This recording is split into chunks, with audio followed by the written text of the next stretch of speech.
Nobody prepared you for this.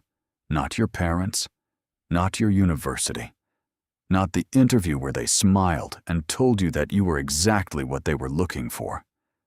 Nobody told you the truth about what was waiting on the other side of that offer letter. You walked in with ambition.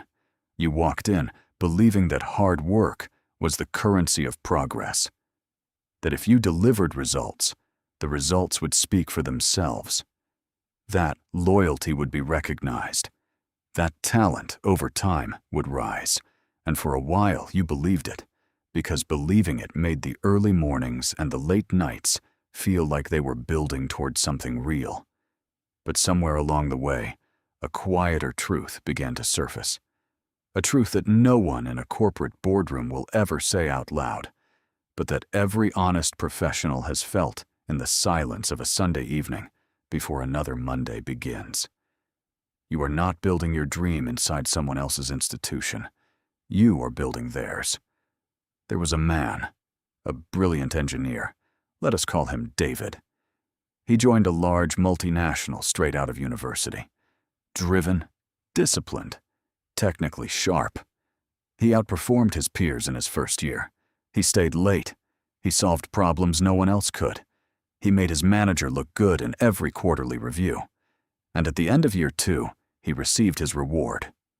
A 3% salary increase, a new title that sounded more impressive than it was, and a subtle, unspoken message from the organization that his ceiling had already been quietly decided long before he arrived. David watched something curious happen around him. The people who advanced fastest were not always the most skilled. They were the most visible. They spoke in meetings, even when they had nothing new to say. They managed up with precision. They understood the unwritten rules, that corporate life is not purely a meritocracy. It is a political ecosystem with its own language, its own hierarchies, and its own unspoken codes of survival. He also noticed something else. Every time a restructuring arrived, and restructuring always arrives, the conversation was never about who worked the hardest. It was about roles, about functions, about what the business needed next quarter. The people who had spent years giving everything to the organization discovered in those moments that the organization's loyalty to them lasted exactly as long as its operational requirements.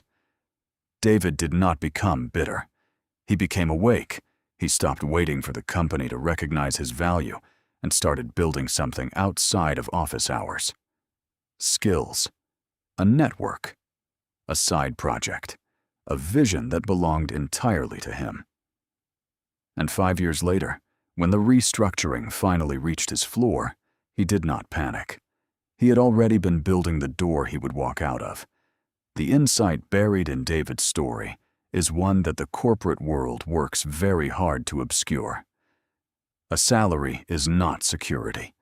It is a monthly transaction between your time and someone else's agenda. The moment that transaction stops serving the company, the transaction ends. And if your entire identity, your entire financial stability, and your entire sense of purpose are wrapped inside that single transaction, you are not stable. You are exposed. There is a difference between working in a system and understanding the system you are working in. Most people do the former and never do the latter. They follow the rules without ever questioning who wrote the rules and whose interests those rules were designed to protect. A job is a tool. It is not a destiny.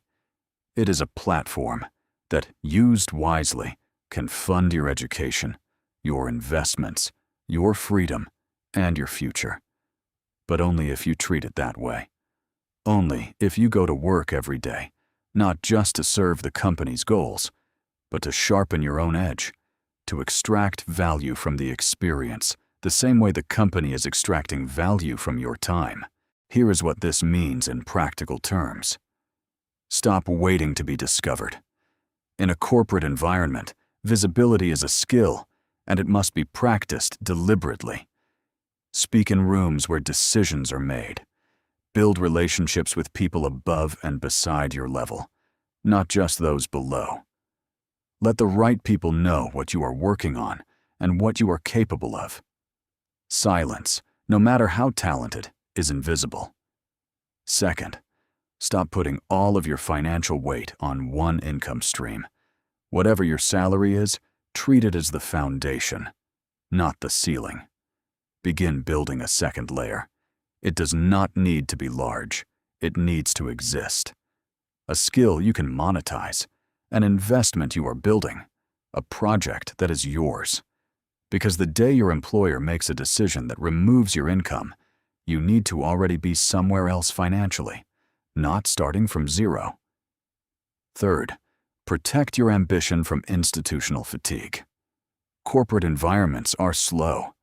They are built to maintain, not to transform. If you stay long enough without intention, the pace of the institution becomes your pace. The ceiling of the organization becomes your ceiling. Set your own standard of growth outside of your performance reviews. Ask yourself every 6 months, am I better than I was? Am I building something that is mine? Or am I simply surviving inside someone else's structure? The corporation does not owe you a dream. It owes you a salary in exchange for your labor. Everything beyond that, the growth, the freedom, the legacy, that is your responsibility. And it always has been.